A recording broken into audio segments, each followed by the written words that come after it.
नमस्कार दोस्तों, banking help में स्वागत है। इस वीडियो में मैं बात करने वाला हूं एसबीआई की एजुकेशन लोन स्कीम के बारे में।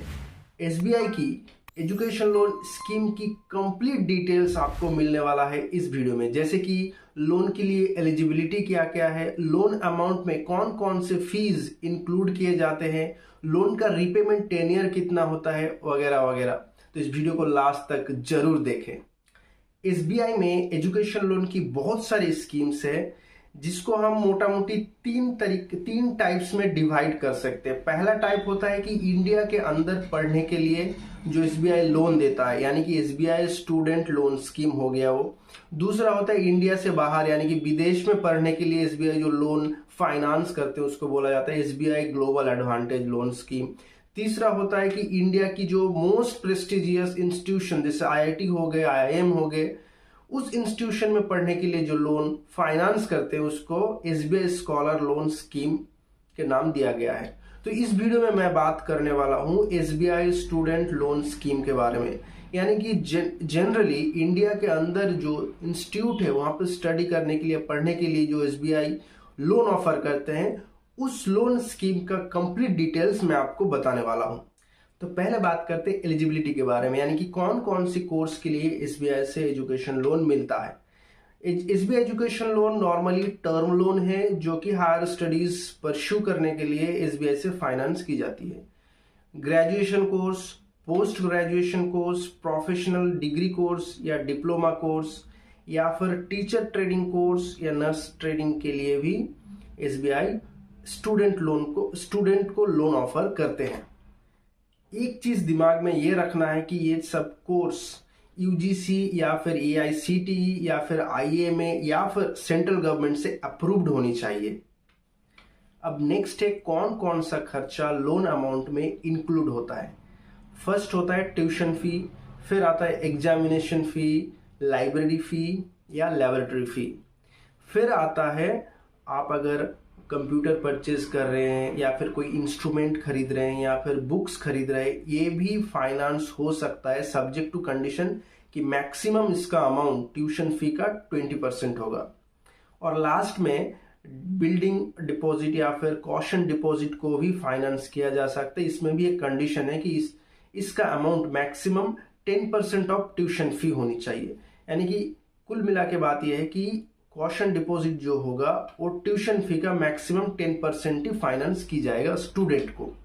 तो अब बात करते हैं लोन अमाउंट के बारे में। मेडिकल कोर्स में 30 लाख, अदर कोर्स के लिए 10 लाख तक मैक्सिमम लोन सैंक्शन की जा सकता है इस स्कीम के अंडर, लेकिन केस टू केस बेसिस पे हायर अमाउंट भी सैंक्शन किया जा सकता है एसबीआई की तरफ से। उसमें कंडीशन है कि लोन अमाउंट अगर आपकी 7.5 लाख तक है तो कोई भी सिक्योरिटी या कोलैटरल की जरूरत नहीं है। अगर लोन अमाउंट 7.5 लाख से ज्यादा है तो आपको बैंक में एक सिक्योरिटी या कोलैटरल डिपॉजिट करना पड़ेगा।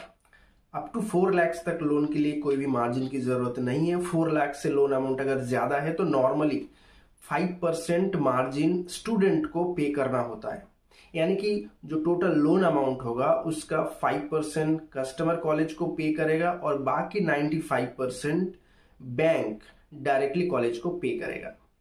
नॉर्मली कोर्स पीरियड खत्म होने के तुरंत बाद ईएमआई स्टार्ट नहीं होता है। कोर्स पीरियड खत्म होता है, उसके बाद 1 साल टाइम दिया जाता है, उसके बाद से स्टूडेंट का ईएमआई शुरू होता है और ईएमआई चुकाने के लिए मैक्सिमम टाइम मिलता है 15 साल, और ये 15 साल होता है excluding course period plus 1 year. अब बात करते हैं प्रोसेसिंग फी की। जनरली अप टू 20 लाख तक लोन के लिए कोई भी प्रोसेसिंग फी नहीं रहता है। मोर देन 20 लाख अगर लोन है तो प्रोसेसिंग फी 10,000 प्लस जीएसटी भरना होता है। यहाँ पे एक चीज कि आप जब लोन अप्लाई कर रहे हैं बैंक में, बैंक से एक बार पता कर लीजिए। नॉर्मली बैंक में फेस्टिवल ऑफर चालू रहता है, तो अगर under festival offer loan apply करते हैं तो प्रोसेसिंग फी आपकी वेव की जा सकती है। As on today SBI student loan offer किया जा रहा है 11.15% पे, और गर्ल स्टूडेंट के लिए एक्स्ट्रा 50 बीपीएस का कंसेशन है, यानी कि मेल स्टूडेंट के लिए 11.15% और गर्ल स्टूडेंट के लिए 10.65% पे एसबीआई स्टूडेंट लोन स्कीम के अंडर स्टूडेंट को फाइनेंस कर रहे हैं एट प्रेजेंट। अगर आप एसबीआई पे लोन अप्लाई कर रहे हैं तो मेरा सजेशन ये है कि आप एक बार bank.sbi में जाके लेटेस्ट इंटरेस्ट रेट चेक कर लीजिए। तो लास्ट में कौन कौन सी डॉक्यूमेंट रिक्वायर्ड है एसबीआई स्टूडेंट लोन स्कीम के अंडर लोन अप्लाई करने के लिए।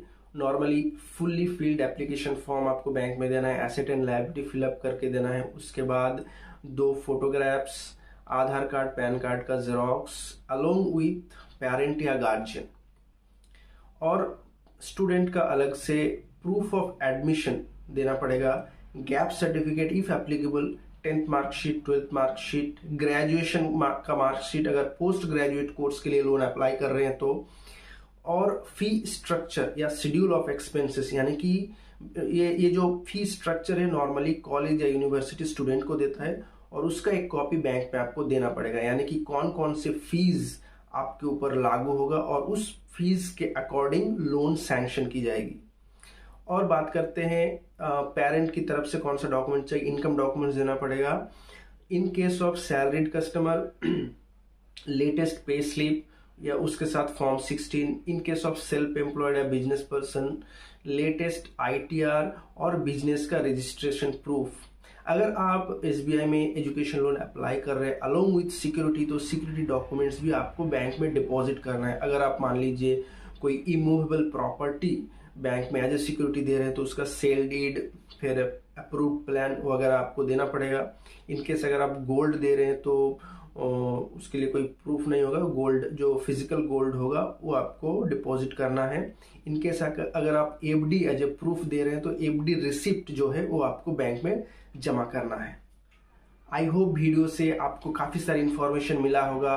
ये वीडियो देखने के बाद भी मन में अगर कोई सवाल या कंफ्यूजन है तो बेझिझक मेरे कमेंट बॉक्स में कमेंट कीजिए, मैं आपको रिप्लाई जरूर करूंगा।